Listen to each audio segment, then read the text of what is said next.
যখন উঠছে ভালো করে দুটো ভাত খাওয়ার জন্য, তাহলে আমি যে কোনো আইটেম বানিয়েই খেতে পারি। সুপ্রিয় দর্শক, আমার চ্যানেলে সবাইকে অনেক অনেক স্বাগত একটি নতুন ভিডিও দেখার জন্য। আমি আজকের বানাবো বাদাম ভর্তা। চীনা বাদাম দিয়ে ভর্তা বানাবো, সেই জন্য আমি তিল নিয়েছি প্রথম 1 চামচ। শুকনো কড়াইতে একটু তিলটা ভেজে নিতে হবে 15 সেকেন্ড 20 সেকেন্ডের মতন। 15-20 সেকেন্ড মতন ভেজে নিলেই হয়ে যাবে, ভেজে আমি তুলে রাখবো।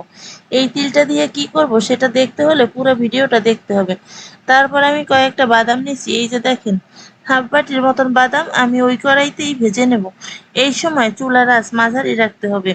বাদাম যারা ভাজতে না জানেন তাদের বলে রাখলাম, অবশ্যই সব সময় নাড়তে হবে, না হলে বাদামের এক পাশ পুড়ে যাবে, বাদাম ভালো ভাজা হবে না।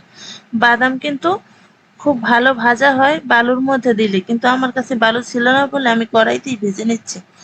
যখন দেখবেন মাছ মাংস খেতে খেতে বিরক্ত হয়ে যান, তখন এই রেসিপিটা বানিয়ে একবার ট্রাই করতে পারেন। অথবা গরম ভাতের সাথে সকালে কি বানাবেন চিন্তা করছেন, কি ভেবে পাচ্ছেন না, তখন এই রেসিপিটা বাদাম ঘরে থাকলে বানিয়ে নেবেন। এতে বাহিরের কোনো জিনিস লাগে না, ঘরে থাকা সামান্য উপকরণ দিয়েই খুব সহজে ঝটপট ভাবে তৈরি করে নেওয়া যায়। দেখলেন বাদামগুলো ভেজে আমি তুলে নিলাম। ততক্ষণ পর্যন্ত বাদামগুলো ভাজবেন যতক্ষণ পর্যন্ত গার খোসা ছাড়ানো না যায়। গার খোসা ছাড়ানো গেলে উঠে কিছু সময় ঠান্ডা করে খোসাগুলো ছাড়াই নেবেন। এরপর ওই একই খোলায় একটু তেল দিয়া কয়েকটা কালো জিরা দিয়ে দিবেন, আর কয়েকটা শুকনো লঙ্কা, লঙ্কাগুলো ভেজে তুলে নেবেন। এরপর পেঁয়াজ কুচি দিয়ে দিবেন। এটাও মাঝারি হিটে করলে ভালো হয়, কারণ তাহলে পুড়ে যাওয়ার সম্ভাবনা থাকে না। দেখুন, এই পেঁয়াজগুলো কিন্তু ভালোভাবে ভেজে নিতে হবে। তো পেঁয়াজগুলো ভালোভাবে ভেজে নেওয়ার আগে পেঁয়াজের মধ্যে আমি আরেকটু জিনিসপত্র দিয়ে দিব।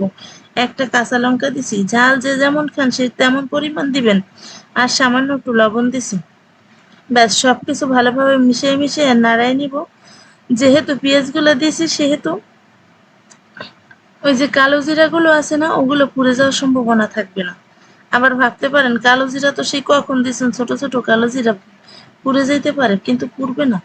এরপরে সমস্ত কিছু আধা ভাজা হয়ে গেলে বাদামগুলো দিয়ে দিবেন। এই বাদামগুলো যেহেতু আগেই ভাজা রেখেছিলাম, সেই জন্য বেশি সময় ভাজা লাগবে না, অল্প একটু সময় 1-2 মিনিট মতন ভেজেই তুলে নেবেন। এই রেসিপিটা বানানো যে এত সহজ আর খাইতে যে এত মজা, সেইটা যদি কোনোদিন না খেয়ে থাকেন তাহলে একবার বাড়িতে বানাবেন। এইবার ঘরে যদি মিক্সি থাকে তাহলে মিক্সিতে 2 বার ঘুরাই নেবেন।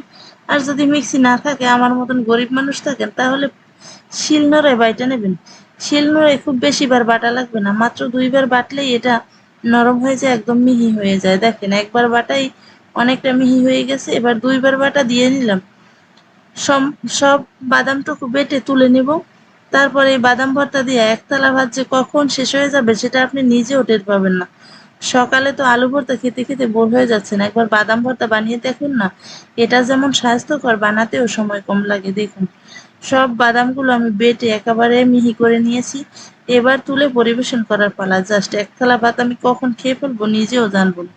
অসাধারণ খেতে এই বাদাম ভর্তাটা বাড়িতে কখনো বানিয়ে না থাকলে অবশ্যই একবার বানাবেন। ভিডিওটি কেমন লাগলো অবশ্যই কমেন্টের মাধ্যমে জানাবেন। অনুরোধ থাকবে ফ্রেন্ডস অ্যান্ড ফ্যামিলির সাথে শেয়ার করে দেওয়ার জন্য, আর আমার চ্যানেলটি সাবস্ক্রাইব করে আমার পাশে থাকার জন্য। এতক্ষণ ধরে ভিডিওটি দেখার জন্য সবাইকে অসংখ্য ধন্যবাদ।